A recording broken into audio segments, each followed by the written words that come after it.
Okay, so I just steel wooled this and I placed some new dots. Now let's say that this is up to snuff. I would not say that this is super great. I can still see a lot of funky texturing. It looks very rustic, but for the sake of sampling.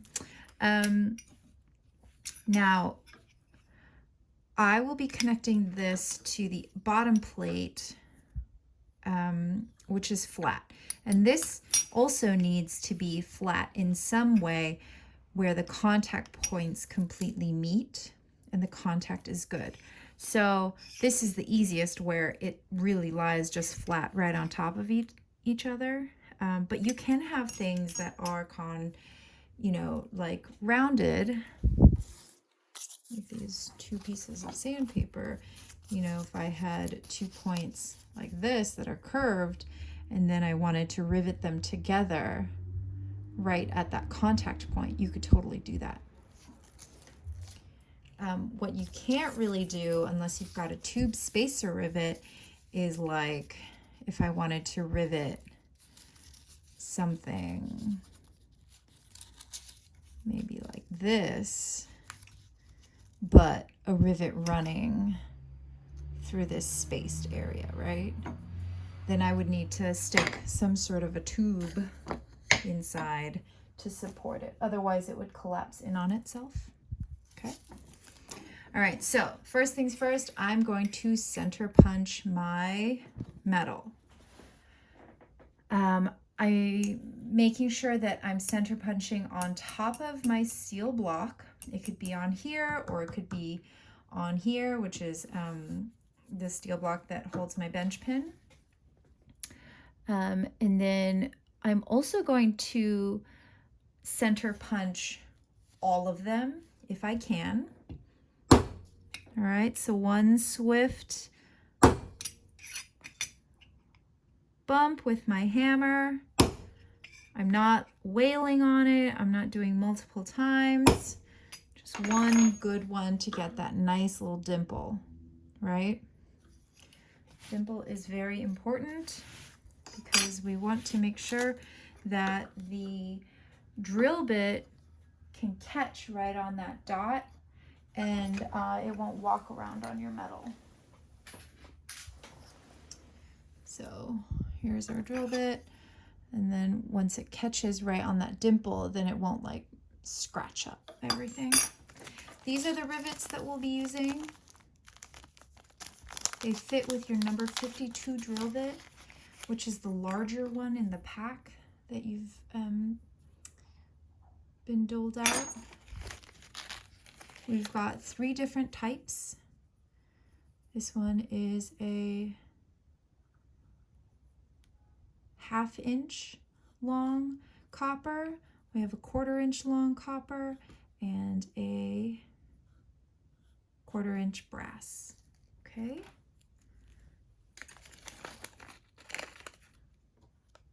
So from here,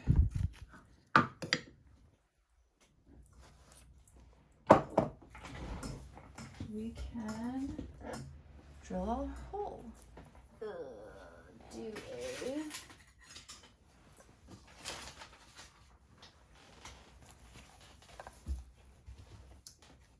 tube rivet. So I've got a couple different types here.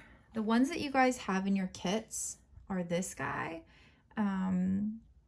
He will not fit the drill bits that you guys currently have.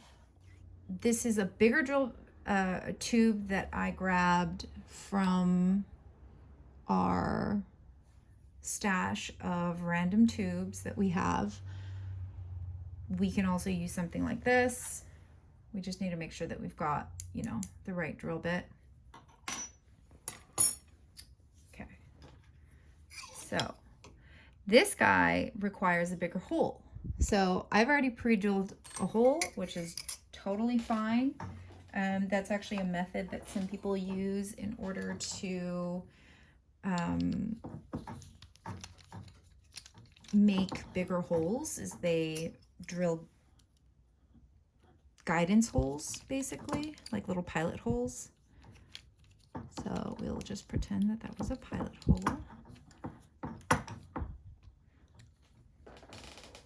Okay.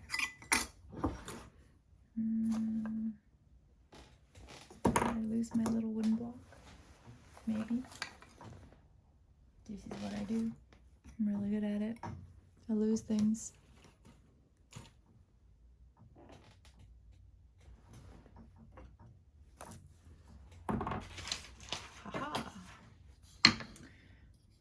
Somebody put it under the piece of paper. I don't know. I don't know who did that.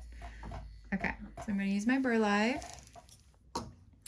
And I'm going to use that pilot hole as a guide, and I'm going to drill a bigger hole.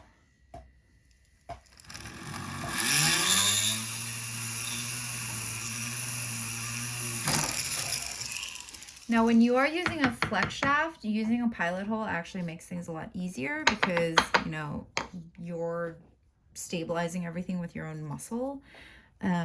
So highly recommend. If you're using a drill press, great. You don't need a pilot hole. But it always makes things easier, to be honest. Okay, so I drilled out my hole. I chamfered the thing. And I've lost the tubing. Okay. So now the tube fits perfectly in the holes.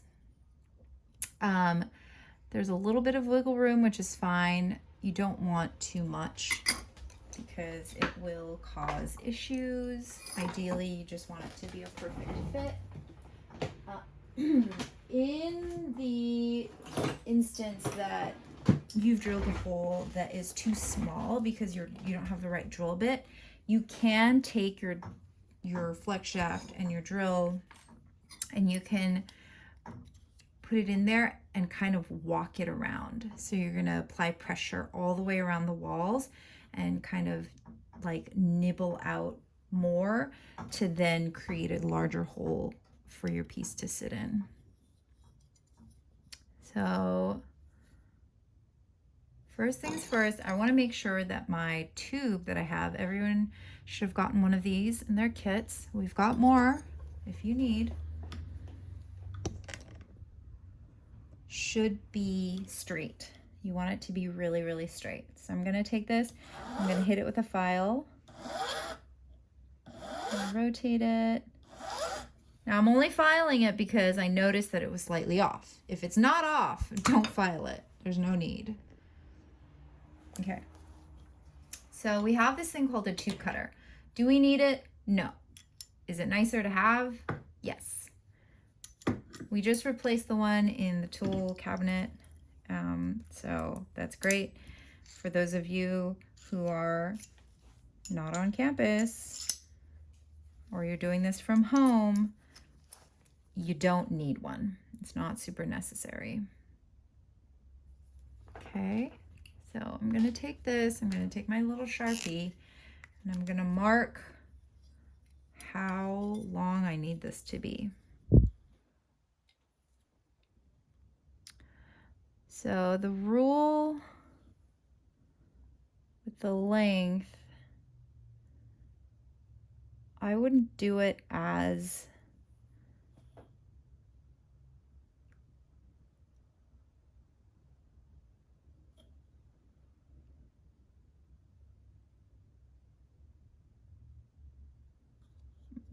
trying to eyeball it. Remember, you can always cut a little long and file too. You cannot cut it short and then add to it.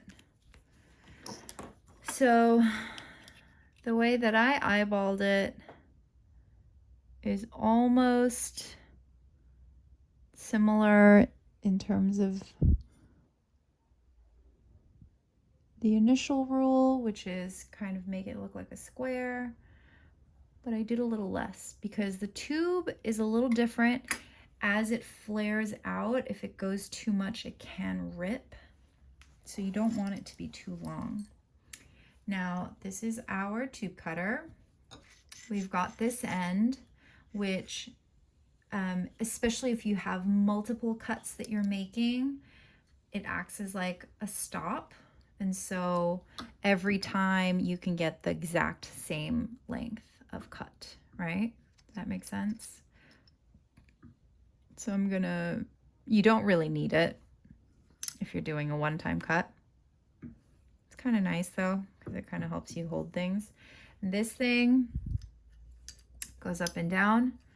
You place it down and you hold it with your thumb, and that will help you keep the tube from moving around as you're cutting. I've got my saw frame, right?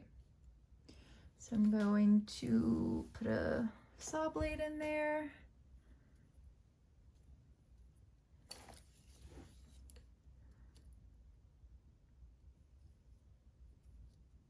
Like so. Make sure the teeth are going in the right direction.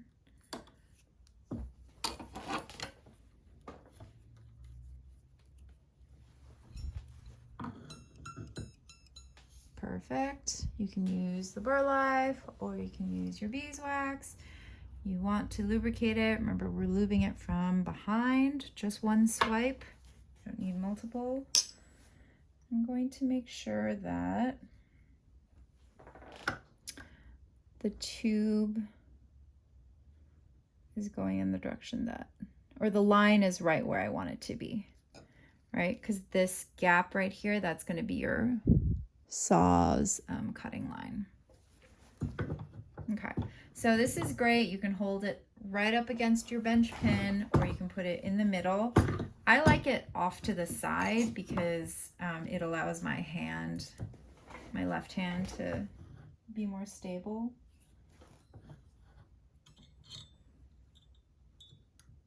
Push it all the way over. And I'm not gonna smush this down so much because I don't want to crush my tube. There's a pretty low chance of it, but you know, I'm not trying to murder it. Now you want to hug one side or the other because this gap is quite large. I can jiggle my saw blade in there. So you want to make sure that you're hugging either the right side or the left side. I'm gonna hug the right side. Okay, so I'm going to start to cut.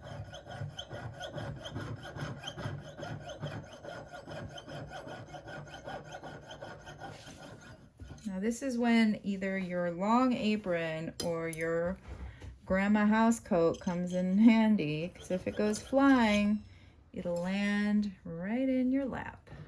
Ta-da! Okay.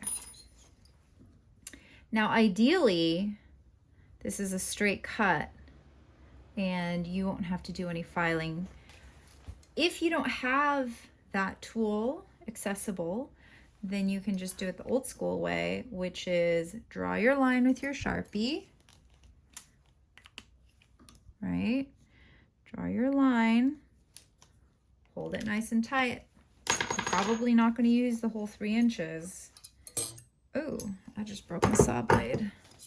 Oops. You're going to hold it nice and tight, and then you're going to cut like that, right? So this allows me, this grip kind of compresses it down, and it allows me to really have a nice hold on it rather than this way. I find that this really stabilizes it, and it kind of pushes the tube towards me. Okay. Goodbye, saw blade. All right, so this does have a tiny bit of a burr. So I'm gonna make sure to remove that with really anything. I'm gonna use my sanding stick. The inside is important as well, especially if you're gonna be flaring it out, which is what we're doing. I'm gonna open it up with just using my little center punch in case. Okay, so here's the tricky part. So ideally we have a few pieces of metal of the same thickness that can support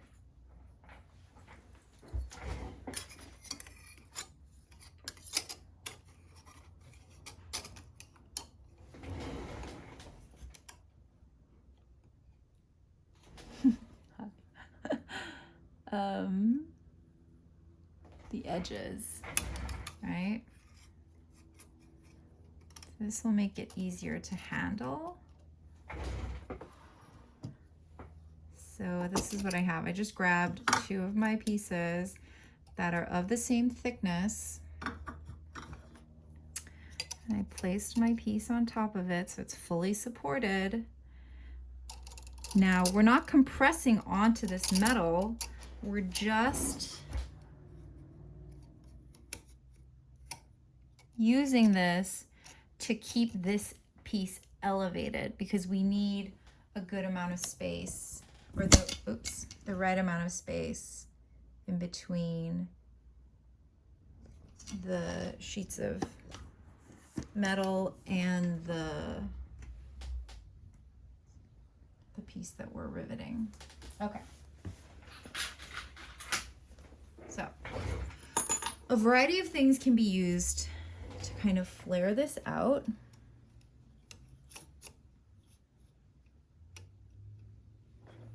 Okay. In this case, I'm actually going to start out with our center punch. Okay, so make sure you grab your utility hammer, not your riveting hammer or your mallet, right? Then we're going to just start to flare it out.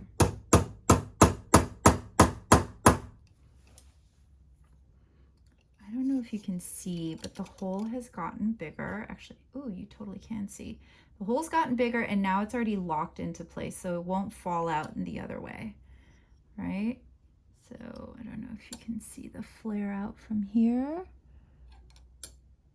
There's the flare. I'm gonna, oh wait, I can't flip it over.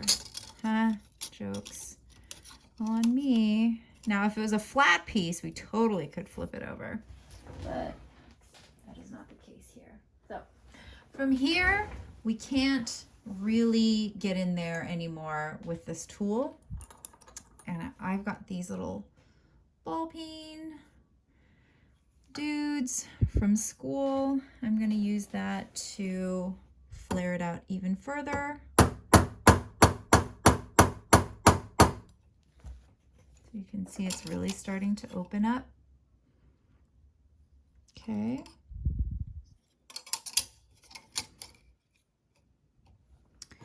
I've got an even larger one.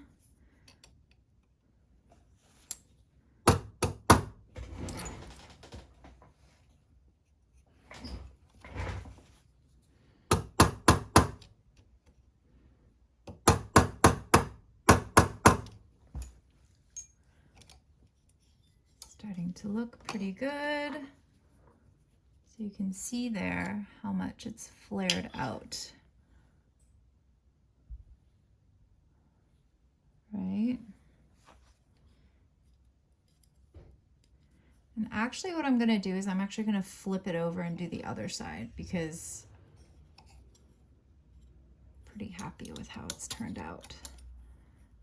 Since it's interchangeable and it's inaccessible from this other side as easily as the other one was.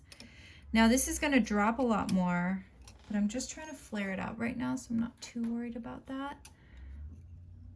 Just on the tip, just to lock it in.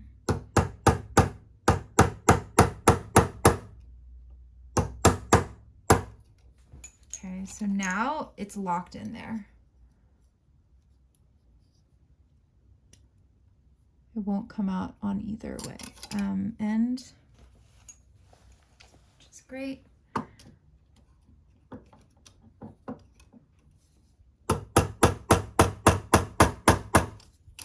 And now from here, I should be able to place it directly on the steel. I no longer need these little guys. Open it up. Make sure you're hitting it from all angles. All right, so I'm going to angle it. If your piece starts sliding around, really make sure to anchor it with your hand.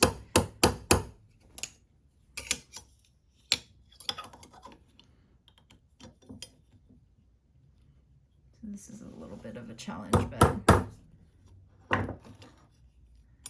could be interesting. I feel like if you've played piano, actually, I don't know if that's a good analogy. Okay.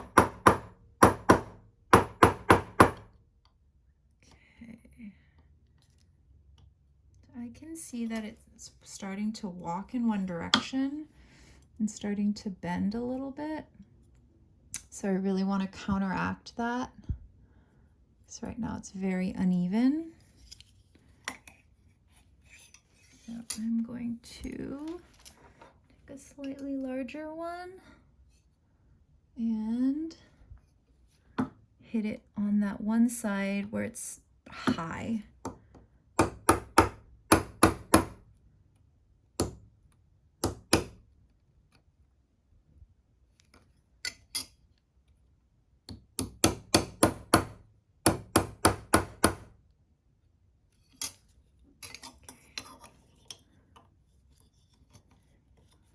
So you need to kind of flip it back and forth.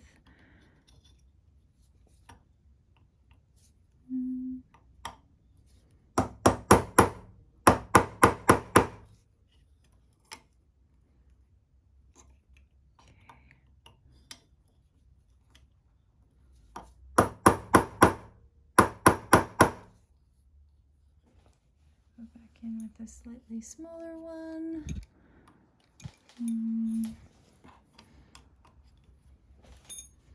I want to make sure that it's flaring from like as deep as I can, especially with the length, at the length that I cut it at. So this side's already starting to flatten out, which is great. This side needs a little bit more finessing. So I'm going to step back up because it's flared pretty much at the base. That directly from top. I'm going to take my larger one and hit it from the top. That looks good. This guy's all flared out. So this, just from getting hit from the, basically getting hit from this side and compressing onto the steel, has flattened it out. I'm going to use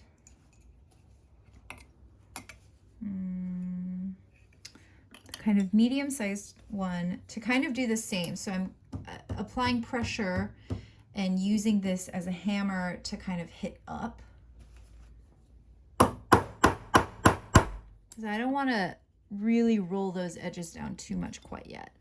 I want them to look pretty even. Okay,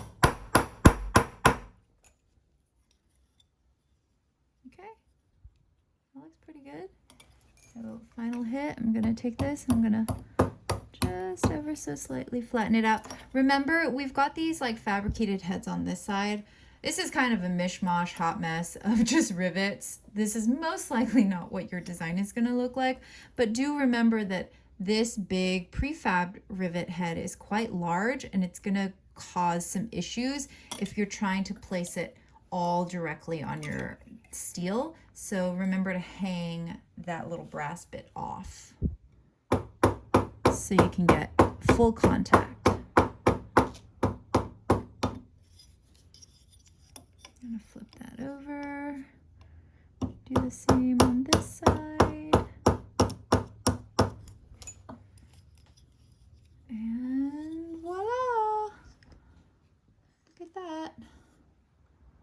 we've got our little tube rivet. So he is pretty and decorative. But you know, that could act as a pendant bail as well. I can then stick a large jump ring in there, and then that could swivel and swing from that location.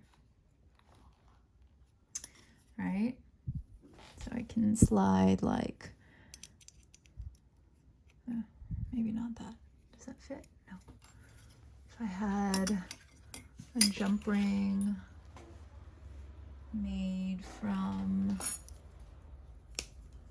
a thinner piece of something, then that could be like a moving something or other.